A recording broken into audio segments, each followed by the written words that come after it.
Hola, habitantes de las sombras. Soy Dante, y estoy feliz de tenerlos aquí, listos para otra historia que les helará la sangre. Antes de empezar, dejen en los comentarios de qué país me ven y a qué hora ven este relato. Y si aún no lo han hecho, suscríbanse y activen la campanita para no perderse ninguna de las historias que les traigo cada día. Ahora, prepárense, porque lo que viene les hará mirar 2 veces cada sombra en su habitación. Nunca debí jugar con fuerzas que no entendía. Todo comenzó en un barrio perdido de las afueras de Bogotá, donde el frío de la noche parece susurrar cosas que nadie quiere escuchar. Mi nombre es Javier, y esta es la historia de cómo un amarre de amor me condenó a vivir una pesadilla de la que no puedo despertar. Era octubre, y el aire olía a velas quemadas y tierra mojada. Mi relación con María se estaba desmoronando, cada discusión era más violenta que la anterior, cada mirada suya estaba llena de un desprecio que me consumía. No podía aceptar perderla. Fue entonces que, en un acto de desesperación, acudí a doña Mercedes, una bruja de pueblo conocida por sus amarres infalibles. «Si quieres que regrese, necesito algo íntimo de ella», me dijo con una sonrisa que no llegaba a sus ojos oscuros, como si ya supiera el precio que yo ignoraba. Le entregué un mechón de cabello que María había dejado en mi almohada meses atrás, cuando todavía éramos felices. Doña Mercedes lo envolvió en un paño rojo junto con clavos oxidados, una foto mía manchada con mi propia sangre y un polvo que olía a muerte. «Enterra esto bajo un árbol de ceiba a medianoche y repite estas palabras», susurró, acercando sus labios agrietados a mi oído. Las sílabas que pronuncié esa noche helada no sonaban humanas, como si algo bajo la tierra las repitiera conmigo. Los primeros días, todo parecía funcionar. María volvió a mí, más dulce que nunca, pero había algo mal en su mirada. Sus pupilas se dilataban en la oscuridad como las de un gato, y a veces la encontraba en la cocina a las 3 de la mañana, masticando algo crudo con los dientes manchados de rojo. «¿Qué estás comiendo, mi amor?», le pregunté una noche, tratando de ocultar el temblor en mi voz. Ella giró lentamente hacia mí, y por primera vez vi lo que sostenía entre sus manos, un pájaro muerto, su pequeño corazón arrancado. «Tú me diste hambre, Javier», susurró, y su voz no era la suya. Era grave, rasposa, como si algo hablara a través de ella. Fue entonces cuando los sueños comenzaron. Soñaba con doña Mercedes, pero no era la mujer decrépita que conocí. En mis pesadillas, su piel se desprendía en jirones, revelando algo escamoso y negro debajo. «Los amarres no solo atan almas, Javier, atraen hambres», me decía mientras gusanos negros brotaban de su boca. Despertaba con arañazos en el pecho, aunque vivía solo, o eso creía. Hasta que una madrugada escuché risas en el pasillo. 2 voces, una era la de María. La otra era la mía, pero distorsionada, como si la hubiera grabado al revés.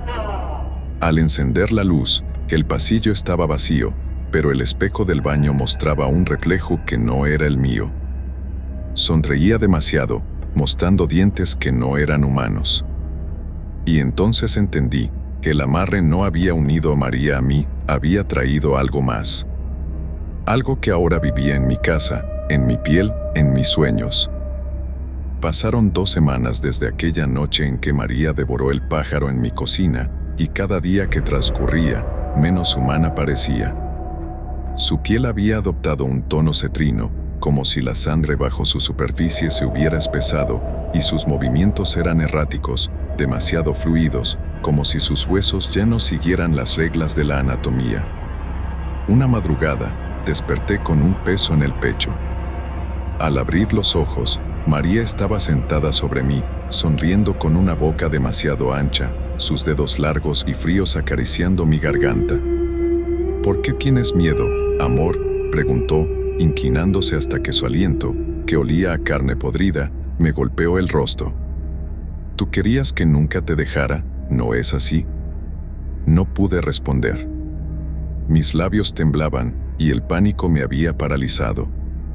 Sus uñas, afiladas y negras como las de un animal, trazaron líneas rojas sobre mi piel sin romperla, como si estuviera marcando su territorio. Al día siguiente, encontré el primer regalo. Era un anillo de oro, viejo y manchado, colocado sobre mi almohada. No lo reconocía, pero cuando lo toqué, una oleada de imágenes invadió mi mente, una mujer anciana llorando, un ataúd abierto, dedos cadavéricos cerrando el puño alrededor de la joya. Lo tiré al piso como si me hubiera quemado, pero al siguiente día apareció otro objeto, un reloj de bolsillo con iniciales grabadas que no eran las mías, y dentro, un mechón de cabello gris atado con un hilo rojo. «Son para ti», susurró María desde la puerta de mi habitación, sin que yo la hubiera escuchado entrar. «A ella le gustabas, pero yo no comparto». «¿A quién?», grité, retrocediendo hasta chocar contra la pared. María sonrió, una risa que se multiplicó en eco, como si doces de voces se unieran a ella. Fue entonces que decidí buscar ayuda. En un pueblo cercano, conocido por sus curanderos, encontré a un hombre llamado Eliseo, un santero cubano que había lidiado con entidades adheridas. Su casa olía a tabaco y romero, y los ojos, aunque ancianos, tenían una claridad aterradora. «Hiciste un amarre, pero no revisaste el precio», dijo sin que yo hubiera contado nada. Sus manos, cubiertas de cicatrices, pasaron sobre mi cabeza y de pronto me sacudió un escalofrío. «Esa cosa que llamas María ya no es tu mujer. Es una cáscara y dentro hay algo que se alimenta de tu miedo». Eliseo me explicó que los amarres de doña Mercedes nunca eran lo que parecían. «Ella no ata almas, muchacho. Abre puertas. Y cuando alguien como tú pide un amor eterno, lo que llega no es el amor, es lo que espera al otro lado, hambriento y con ganas de jugar». Preparó un ritual para intentar cerrar lo que yo había abierto, velas negras, sal gruesa y un cuchillo sin filo que, según él, cortaba lo que no era de este mundo. Pero cuando comenzó a recitar las palabras, todas las luces de la casa se apagaron. El viento golpeó las ventanas, aunque no había brisa esa noche, y desde el rincón más oscuro de la habitación, una voz que conocía demasiado bien gimió. «Javier, ¿por qué quieres lastimarme?». Era María. O lo que quedaba de ella. Sus ojos ya no tenían pupilas, solo un blanco lechoso que brillaba en la oscuridad. Avanzó hacia nosotros, pero su cuerpo se movía en espasmos, como si algo intentara controlarlo desde dentro. «Cierra el círculo», gritó Eliseo, pero era demasiado tarde. María abrió la boca, y de su garganta salió un chorro de moscas negras, seguidas por una risa que no era humana. Eliseo me empujó hacia la puerta. «Corre. No es a ti a quien quiere. Es el niño». ¿El niño? Yo no tenía hijos.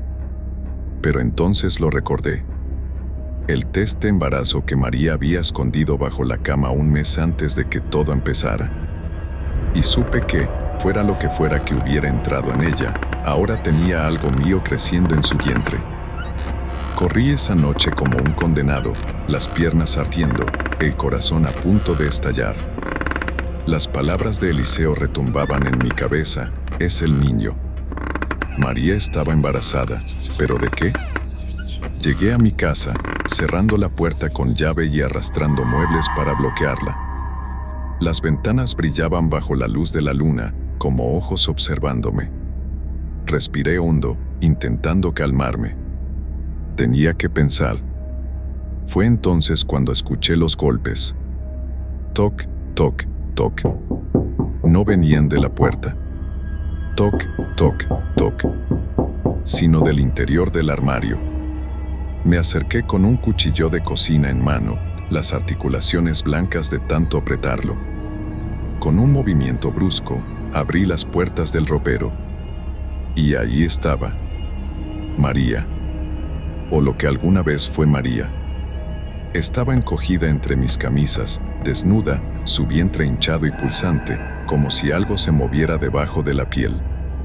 Sus ojos, completamente negros ahora, se alzaron hacia mí. Él quiere nacer, Javier, dijo con una voz que goteaba como miel espesa. Y tú vas a ayudarme. Intenté retroceder, pero sus manos, demasiado largas, me atraparon de las muñecas. Su toque quemaba, como hielo seco. No eres ella, grité, forcejeando. María solo sonrió, mostrando filas de dientes afilados. Claro que no. Pero ella está aquí. Y entonces gritó. No un grito humano, sino uno que partió el aire como un cuchillo, haciendo que los vidrios de la casa estallaran. Sentí algo caliente y espeso escurriéndome de los oídos. Sangre. En ese momento, su vientre se abrió. No con sangre, no con dolor, sino como una flor podrida despegando sus pétalos. Y dentro, entre una maraña de raíces negras y gusanos brillantes, había algo que se retorcía. Un bebé. Pero no un bebé humano. Sus ojos eran como los de María, negros, sin blancos, sin alma. Y cuando abrió la boca para llorar, lo que salió fue la misma risa que había escuchado en la casa de Eliseo. Nuestro hijo, susurró María, o la cosa que usaba su voz, mientras acariciaba a esa criatura abominable. El fruto de tu amarre. Entendí entonces la verdad. Doña Mercedes nunca hizo amarres de amor. Ella alimentaba a algo. Y yo le había dado el banquete perfecto, un niño por nacer, un alma sin mancha, un cuerpo nuevo para que eso lo habitara. La criatura extendió sus brazos hacia mí, sus dedos terminando en pequeñas garras. Papi, dijo con una voz que no era de niño. Fue la última palabra que escuché antes de que la oscuridad me envolvió. Desperté bajo el árbol de ceiba donde enterré el amarre. Estaba desnudo, cubierto de tierra y raíces que parecían haberme arrastrado hasta allí. No había rastro de María. No había rastro del niño.